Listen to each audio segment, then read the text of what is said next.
আমার বাসার কাজের মেয়েটি প্রতিদিন সোফায় ঘুমাতো আর গভীর রাতে চিৎকার করত। আমি তা আমার রুম থেকে শুনতে পেতাম। কিন্তু কাজের মেয়েটি সকালে স্বাভাবিক হয়ে যেত। আমি পরদিন রাতে আবার সেই চিৎকার শুনতে পেতাম। আমি অবাক হতাম সেই শব্দ শুনে। তারপর কিছুদিন পর জানতে পারলাম কাজের মেয়েটি মা হতে চলেছে। আমি সেই রহস্য জানার জন্য কাজের মেয়েকে বললাম, আজ তুই আর রুমে ঘুমা, আমি তোর সোফায় ঘুমাবো। তারপর রাত যখন 2টা বাজে তখন আমার সাথে যা ঘটল তা শুনলে তোমরা ঠিক থাকতে পারবা না। তাহলে আসল ঘটনাটি খুলে বলি। আমি শারমিন। বয়স আমার 26 বছর। আপনারা প্রায় সবাই আমাকে খুব ভালো করেই চেনেন এতদিনে। আমি আমার বেশ কিছু ঘটনা আপনাদের সাথে শেয়ার করেছি এর আগে। আজ বলব কিছুদিন আগের এক রোজার ঈদের রাতের কথা। আমার ড্রাইভারের নাম সৈকত। বয়স 40 বছরের মতো হবে। প্রায় 2 বছর ধরে ও আমাদের গাড়ি চালিয়ে আসছে। ওর আচার আর চাল চলন একটু ভালো করে দেখলে যে কেউই বুঝে ফেলতে পারবে সে একটা খারাপ মানুষ। ওর বউ থাকে গ্রামের বাড়িতে, থাকে ওর সন্তানদের সাথে। সারা বছর ও ঢাকাতেই থাকে আর শুধু পূজার সময় ছুটি নিয়ে বাড়িতে যায় কয়েকদিনের জন্য। সৈকত যে একটা চরিত্রহীন তা আমিও আসার পর প্রথম দিন গাড়িতে চড়েই টের পেয়ে গিয়েছিলাম। গাড়ি চালানোর থেকে এক অদ্ভুত ভাবে তাকিয়ে থাকত। আর খাবার জন্য ঘরে এলেই আমাদের কাজের মেয়ে সাইমার দিকে তাকিয়ে থাকাতো। এমনকি আমার দিকেও তাকিয়ে থাকে সুযোগ পেলেই। প্রথম দিকে একটু কেমন কেমন লাগলেও আস্তে আস্তে ব্যাপারটার সাথে মানিয়ে নিয়েছিলাম, এটা পুরুষদের জন্য স্বাভাবিক মনে করেই। এভাবে প্রায় বছর খানিক চলে গেল। থাকার জায়গা না থাকায় ও আমাদের গ্যারেজের সাথে থাকা ছোট একটা রুমে থাকত। এতে কাজেরও সুবিধা হতো। ওকে দিয়ে ঘরের অনেক ছোটখাট কাজ ও করিয়ে নেওয়া যেত। আমি আর সাইমা প্রায় প্রতি রাতেই একসাথে টিভি দেখতাম। যখন আমার স্বামী দেশের বাইরে থাকত, রাত একটু গভীর হয়ে গেলে আমি আমার খাটে এসে ঘুমিয়ে পড়তাম। আর সাইমা একা একা আরও কিছু সময় টিভি দেখে সোফাতেই ঘুমিয়ে পড়ত। ওর ঘরে যেত না। এভাবে একদিন রাতের বেলা আমি টিভি ছেড়ে উঠে এসে আমার খাটে ঘুমিয়েছিলাম আর সাইমা সোফাতে ঘুমিয়েছিল। রাত প্রায় 2টার দিকে কি যেন একটা শব্দে আমার ঘুম ভেঙে গেল। ঘুম ভাঙার পর আমি আর শব্দটা পেলাম না। আমি আবার ঘুমিয়ে পড়তে যাব এমন সময় মনে হল ফ্রিজ থেকে একটু ঠান্ডা পানি খেয়ে নিই। খাওয়ার জন্য আমি খাট ছেড়ে ডাইনিং রুমের দিকে গেলাম। যাবার সময় ড্রয়িং রুমের মধ্যে টিভি এর হালকা আলোতে নড়াচড়া দেখতে পেলাম। আমি কোনো আওয়াজ না করে দাঁড়িয়ে গেলাম কি হচ্ছে তা দেখার জন্য। যা দেখলাম তাতে আমার মুখ যেন হা হয়ে মাটিতে পড়ে যাবার দশা হলো। আমি এই দৃশ্য দেখে পুরো হতভম্ব হয়ে গেলাম। আমার মাথা যেন কাজই করছিল না। আমি প্রায় 10 মিনিট মতো মনে হয় দাঁড়িয়ে দাঁড়িয়ে সাইমার এক অদ্ভুত দৃশ্য দেখছিলাম। সৈকত আর সাইমার দৃশ্যটা দেখে আমি আর নিজেকে ধরে রাখতে পারছিলাম না। তাই কোনো কিছু করে বসার আগে আমি তাড়াতাড়ি ওখান থেকে সরে এলাম। আর পানি খেয়ে কোনো শব্দ না করে আমার খাটে ফিরে আমি যা দেখেছিলাম, সাইমা এমন করতে পারে আমার কল্পনার বাহিরে। আমি এসব কি দেখছি? সাইমা তাহলে সৈকতের সাথে কি প্রতিরাতে? না, এটা কিছুতেই আমি মেনে নিতে পারছি না। কি হচ্ছে আমার ঘরে এসব? আমি জানতাম কাজের মেয়েটি অনেক ভালো ছিল। আজ তার দৃশ্য দেখে আমি নিজের চোখকে বিশ্বাস করতে পারছি না। আমি কাজের মেয়েটাকে জিজ্ঞেস করলাম, কতদিন ধরে চলেছে? মাথা নিচু করে চুপ করে দাঁড়িয়ে রইল। আমি ওকে অভয় দিয়ে বললাম, ভয় পাস না, আমি তোকে কিছু বলছি না। কিন্তু ও যদি তোরে কিছু বলে তাহলে আমি ওকে পুলিশে দেবগু। সাইমা তখন হতচকিত হয়ে বলল, না আপা, সৈকত আঙ্কেল আমাকে জোর করে কিছু বলে নাই। আমিই তো ওকে বলেছি। আমরা প্রায় 2 মাস ধইরা আমাদের চলেছে আমি ওর কথা শুনে অবাক হয়ে গেলাম। একটু পরে ওকে বললাম, কি বলছিস? তোর বাপের বয়সী একটা লোকের সাথে 2 মাস ধরে? ওকে তো তুই কাকা বলে ডাকিস। তার উপর ও একজন হিন্দু গো। সাইমা আমার কথা শুনে পুরো চুপ মেরে গেল। মাথা নিচু করে দাঁড়িয়ে রইল। আমি বললাম, কি রে, কিছু বলছিস না কেন? ও কাচুমাচু করে বলল, আপা, বিয়া ভাঙছে আমার 1 বছর আগে। তাই উনি যখন কইল তখন আমি আর না করতে পারলাম না। উনি আমাকে বিয়ের প্রস্তাবও দিয়েছে। হায় রে বোকা মাইয়া, হিন্দু ছেলে তোরে বিয়া করবে? দয়া কইরা কাউরে কিছু বইলেন না আপা। আর ওনারে আপনার বাসার কাজ থিকা বের কইরা দিয়েন না। আমি বললাম, আচ্ছা, কিন্তু তোর একবার ও মনে হলো না যে তুই একটা হিন্দু লোকের সাথে? উত্তরে সাইমা বলল, আপা, উনি হিন্দু হলে কি হবে, ওনার আচরণ অনেক ভালো। উনি মুসলমানের চেয়ে অনেক ভালো।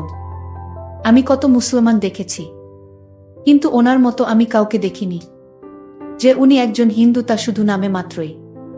আমি ওর কথা শুনে পুরোপুরি চুপ হয়ে গেলাম। আর কিছু না বলে আমি ওখান থেকে চলে এলাম। এভাবেই চলছিল ওদের।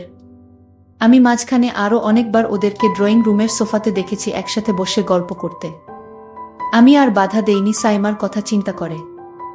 এখন আসি মূল ঘটনায়। সেদিন রাতে আমি আর সাইমার অন্যান্য রাতের মতো ড্রয়িং রুমে বসে টিভি দেখছিলাম। রাত প্রায় 12টা বাজে। তার দিকে সাইমা আমাকে জিজ্ঞেস করল, আমি ঘুমাতে যাব কিনা। আমি না বললে ও বলল, সারা দিন বাড়ির কাজের চাপে ও খুব ক্লান্ত। ও রুমে ঘুমাতে চলে যাচ্ছে। এই বলে ও চলে গেল ঘুমাতে। আমি সোফাতে শুয়ে টিভি দেখতে লাগলাম। প্রায় আধা ঘন্টা টিভি দেখার পর আমারও খুব ঘুম আসতে লাগলো। কিন্তু আমি টিভি ছেড়ে বেডরুমে গেলাম না। টিভি দেখতে দেখতে আমি সোফাতেই শুয়ে ঘুম ঘুম চোখে টিভি দেখতে লাগলাম। কিছুক্ষণের মধ্যেই আমি ঘুমিয়ে গেলাম। রাত হয়তো তখন 2টা হবে। হঠাৎ একটা শব্দের কারণে আমার ঘুম ভেঙে গেল।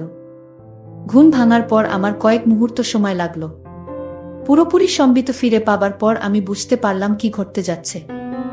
আমি ঘুমের ভান ধরে ঘুমিয়ে রইলাম। আমি বুঝতে লাগলাম দেখি কি হয়। সৈকত যখন আমার সোফাতে সাইমা ভেবে আসলো। এরপর লোকটা বলে উঠল, কিরে সাইমা, এমন করিস না, আজকে কি হইল? আমার সাথে কোনো কথা বলছিস না যে? তুই কি আমার সাথে রাগ করেছিস? আমি গলার আওয়াজ শুনেই বুঝতে পারলাম যে লোকটা আর কেউ নয়, আমাদের ড্রাইভার সৈকত। আমাকে ভুলে সাইমা মনে করে এখানে চলে আসছে। সৈকত বলল, কিরে সাইমা, আজ তোর কি হয়েছে, কোনো কথা বলছিস না কেন? কি রে, চিল্লায় ম্যাডামরে উঠায় ফেলবি নাকি? আমি বুঝতে পারলাম যে ওকে কিছু না বললে ও এখান থেকে যাবে না। আমি তাকে কিছু না বলে তার আসল রহস্যটা বুঝতে জানতে লাগলাম। কিছুক্ষণ পর সে আমাকে বলল, কিরে, আজকে কি হয়েছে তোর? এরকম করতেস কেন? আমি উত্তরে বললাম, সৈকত, আমি সাইমা না, তোমার ম্যাডাম। সাইমা ওর ঘরে ঘুমাচ্ছে। আমি বুঝতে পারলাম আমার কথা শুনে ও হতভম্ব হয়ে গেছে। সরি ম্যাডাম, আমার ভুল হয়ে গেছে। সব সময় তো এখানে সাইমাই ঘুমায়। না দেখা ভুল কইরা আমি এখানে চলে আসছি। দয়া কইরা স্যারকে বইলেন না। ম্যাডাম, আমার চাকরিটা চইলা যাইব। আমিও আর কিছু বলার মতো খুঁজে পেলাম না। বুঝতে পারলাম ও ইচ্ছা করে কিছু। কারণ সাইমা এই সোফাতে ঘুমায় টিভি দেখার পর। আমার এখানে থাকার কথা না। তাই আর কিছু না পেয়ে আমি বললাম, আচ্ছা ঠিক আছে, আমি তোমার স্যারকে বলবো না। গিয়েও বলল, ম্যাডাম, আপনি আমারে বাঁচাইলেন। কি বইলা যে আপনারে ধন্যবাদ দিমু বুঝতাছি না কি। আমি উত্তরে বললাম, ধন্যবাদ দিতে হবে না, এটা একটা ভুলের কারণে হয়েছে। কিন্তু এখন বল, আমি এখানেই থাকবো নাকি আমাকে উঠে যেতে হবে? ও একটু ভয় পেয়ে গেল আমার কথা শুনে। বলল, সরি ম্যাডাম, ভুল হয়ে গেছে, এই তো আমি উইঠা যাইতেছি। আমি বললাম, ঠিক আছে, তুমি তো যাবে, তার আগে আমার একটা কথা শুনে যাও। তুমি আজ যা করলে আমি তো তোমাকে এ বাড়ি থেকে বের করে দিব। কারণ এমন লুকিয়ে লুকিয়ে বাড়িতে যা করছো তা কিন্তু মোটেও ঠিক নয়। আমি কিছু শর্ত দিব। যদি শর্ত মেনে নিতে পারো তাহলে তুমি এ বাড়িতে তোমার চাকরিটা ঠিকই থাকবে। আমি বললাম, ঠিক আছে ম্যাডাম, আপনার কথা আমি অক্ষরে অক্ষরে পালন করব। আপনি যা আদেশ করবেন আমি তা করব। তাও ম্যাডাম, আমার চাকরিটা দরকার। ম্যাডাম বলল, তাহলে চলো এখান থেকে তোমার রুমে যাই। তারপর আমি বলছি আমার শর্তগুলা। চলো তোমার রুমেই যাওয়া যাক। আমরা আস্তে আস্তে গ্যারেজের দিকে এগুতে লাগলাম।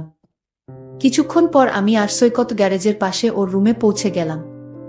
আমি আগে কখনো ওর রুমে ঢুকিনি। রুমটা খুব একটা বড় নয়। এক কোণায় একটা সিঙ্গেল খাট রুমের বেশিরভাগ জায়গা দখল করে রেখেছে। ছোট একটা টেবিলের উপরে ছোট একটা টিভি আর কয়েকটা মূর্তি। খাটের নিচে একটা ট্রাঙ্ক। হাঁটাচলা করার জন্য খুব সামান্য জায়গা আছে রুমটাতে। বসার জন্য একটা চেয়ারও নেই। আমি ওর ঘরে ঢোকার সাথে সাথে একটা দুর্গন্ধ পেলাম। আমার দম বন্ধ হয়ে আসতে লাগলো। বেশ কষ্ট করে শ্বাস নিতে হচ্ছিল। আমার অবস্থা দেখে ও বলল, এই তো ম্যাডাম, 2 মিনিটের মধ্যে ঠিক হয়ে যাবে। আমি ফ্যান ছাইরা দিতেছি। এই বলে ও ফ্যান ছাড়ল। মিনিট 2 পরে আমি মোটামুটি ঠিক হয়ে গেলাম। সবকিছু স্বাভাবিক হবার পর আমি বললাম, আচ্ছা, তাহলে আর দেরি না করে আপনার শর্তগুলো শুনে নেওয়া যাক। বলেন ম্যাডাম, বলেন আমার কি করতে হবে, নয়তো আমার যেতে অনেক দেরি হয়ে যাবে। আমি এর কথা শুনে হেসে বললাম, আমি আজ তোমাকে যা বলবো তোমার কিন্তু তাই করতে হবে। আমি বললা, ঠিক আছে ম্যাডাম, আপনি বলুন। আমি তখন সৈকতকে বললাম, তুমি সাইমার সাথে যা করেছিলে আমিও তা করতে চাই।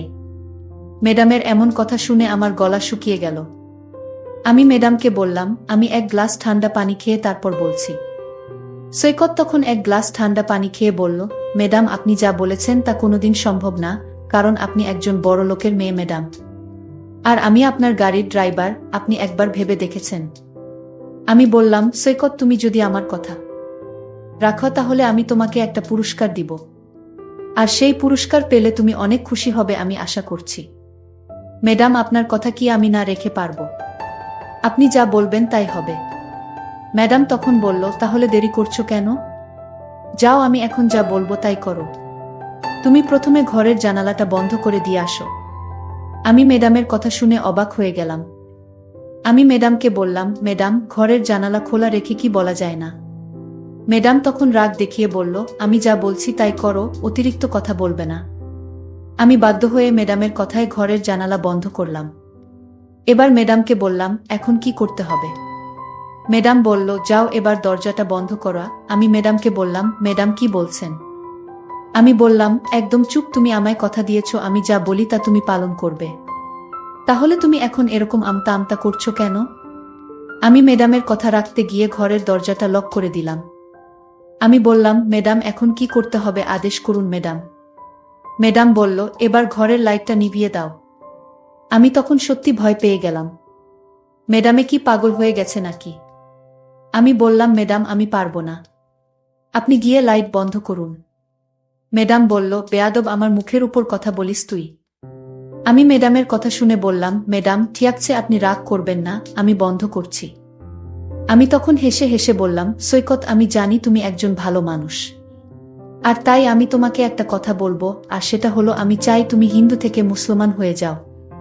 যদি তুমি হিন্দু থেকে মুসলমান হও তাহলে তোমার সাইমাকে আমি তোমার সাথে বিয়ে দিব। আর সাইমা যেহেতু মুসলাম আর তাই তার বাবা এটা মেনে নিবে না। আমি ম্যাডামকে বললাম, ম্যাডাম কিন্তু। আমি বললাম, কোনো কিন্তু না, তুমি আমায় আগেই কথা দিয়েছো আমার কথা রাখবে।